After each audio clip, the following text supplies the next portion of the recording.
Hello everybody, welcome to, for lack of a better word, my backyard. Um, because of my living situation, I really don't have a lot of time to actually go to the driving range and have a legitimate practice. A lot of my times I'm sitting here and in the net with a couple things and a light, and this is where I get most of my work done. So what we have is a divot board. I think these things are like $120. I think it was $120 when I got it. And basically, you make a divot.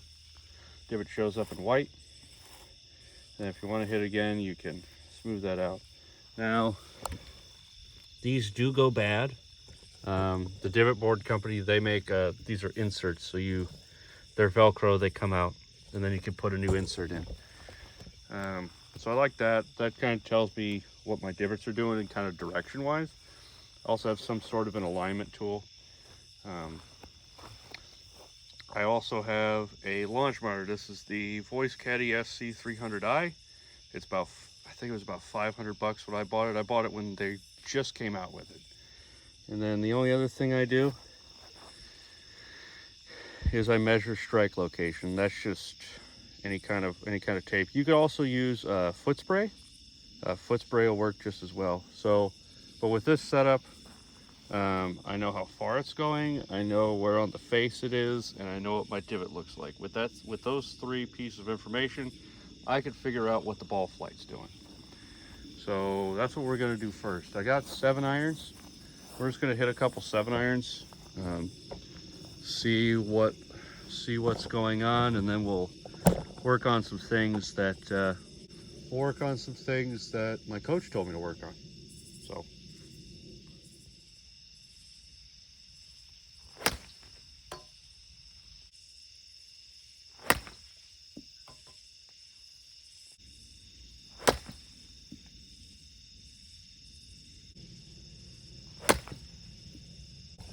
Okay, so I've hit about 5 shots. I'm going to take you through kind of what I see. Feel like I'm lining up with that stick, and we'll see in the video if I've done it or not. That particular shot went 160 yards, 160 yards of carry, which is pretty good. Pretty good for a 7-iron for me. Usually I'm looking somewhere between 160 and 165, so that's right on the money.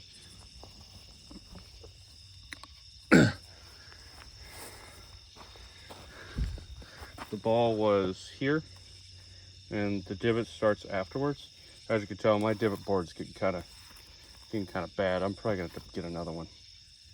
I'm gonna have to get another divot board, another insert anyway. And if you look at my club, not bad. Mostly out of the center.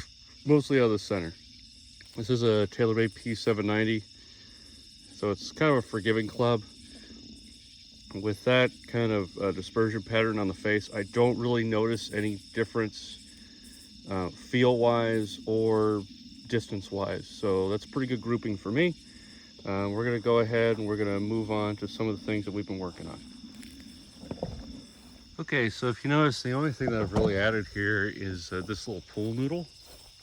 So one of the things I've been working on, one of the things that my golf coaches kind of told me about is I have a tendency to come a little way too far from the inside. I think when I was at a shop, we were in the beginning when I first saw him, I was like 10 degrees from the inside, which is way too much.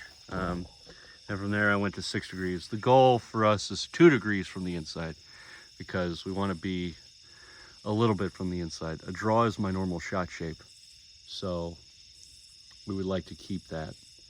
We just want a little less of it. So basically, I'm just trying to hit the ball without hitting the noodle, basically. So we're gonna hit a couple shots doing that, and then move on to something else.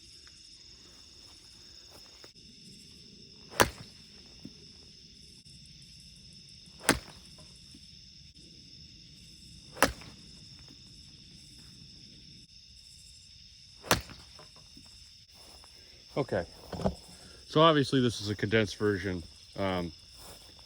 normally I would hit a lot more shots, but because I'm doing this for a YouTube video, I'm giving you kind of the condensed stuff.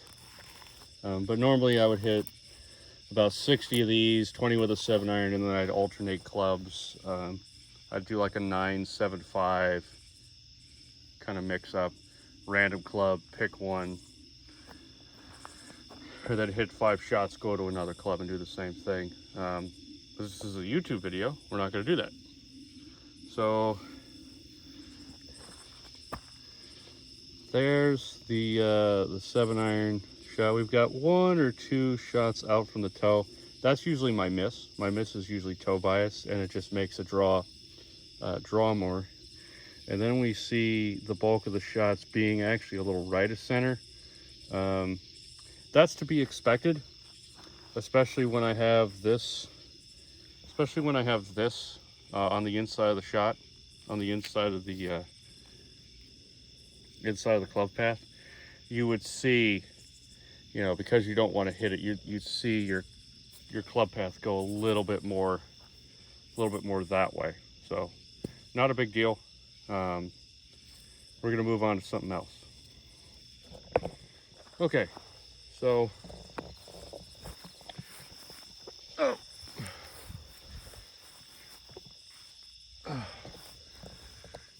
I have driver. I have same kind of tape, but this time on the driver face. And we've got this little green. We've got the green pool noodle again in front of the ball. And what that's going to promote is me swinging up.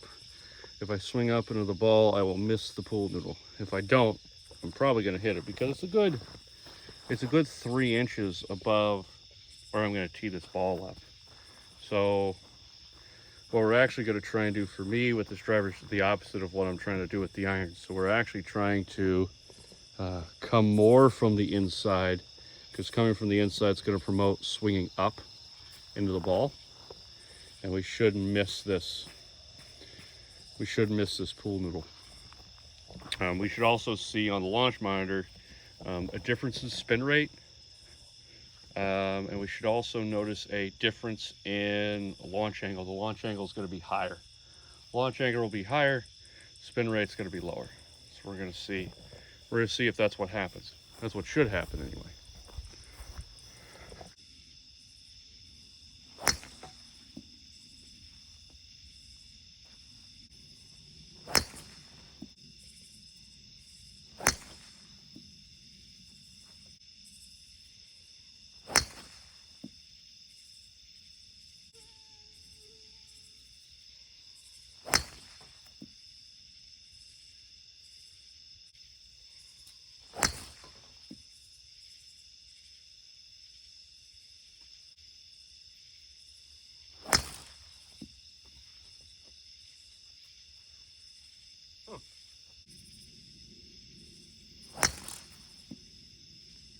So let's talk about that one.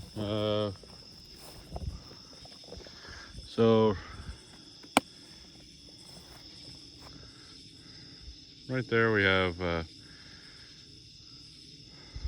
14.7 launch angle. That's pretty good. We want to be closer to maybe 16, just to exaggerate. 1.49 on the smash. We're looking at 1.5. That's pretty good. And 249 carry. That's actually not bad for what we're doing. I would like to actually see the swing speed number closer to 100, but that could be because of the conditions. So it's nighttime, and sometimes these launch monitors have a hard time dealing with not enough space to pick the ball up. Sometimes these launch monitors need a little bit more room than what your net's going to give you. So what I would say is this works better on the range when you can see the ball flight a little longer. But for what we're using it for, it's fine. So one interesting thing I noticed is most of my shots are heel bias, which is oddly enough what I've been noticing on the golf course. I'm noticing even these shots I'm hitting from the inside kind of go left on me. I'm a left-handed golfer, so left would be a fade. And what you're seeing there towards the center is actually me consciously trying to hit the toe. Like I'm trying to hit there, and the ball's hitting there. So that's an interesting tidbit that we picked up on. What I would say is, if you're trying to make your game better, you don't need a $20,000 launch monitor. You don't need a fancy studio. I mean, I'm in my backyard, so you don't need all these things. All you need is some tape or some foot spray, some to align yourself with, a couple little bits and bobs, and the divot board's really nice. The divot board, between these three things, it tells me everything I need to know to get myself just a little bit better. Anyway, guys, thanks for watching the video. This could be a little quick one to kind of show how I practice when I'm not able to get to the golf course, or in the wintertime when it's too cold to go to the golf course and I just want to get like 30 minutes in. If you like the content and you want to see more of it, please consider subscribing to the channel. If you guys want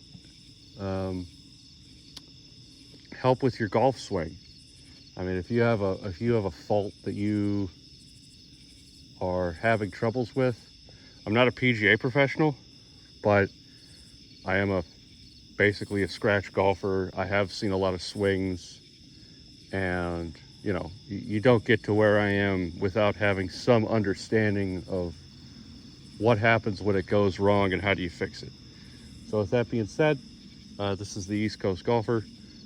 Have a great night, everybody.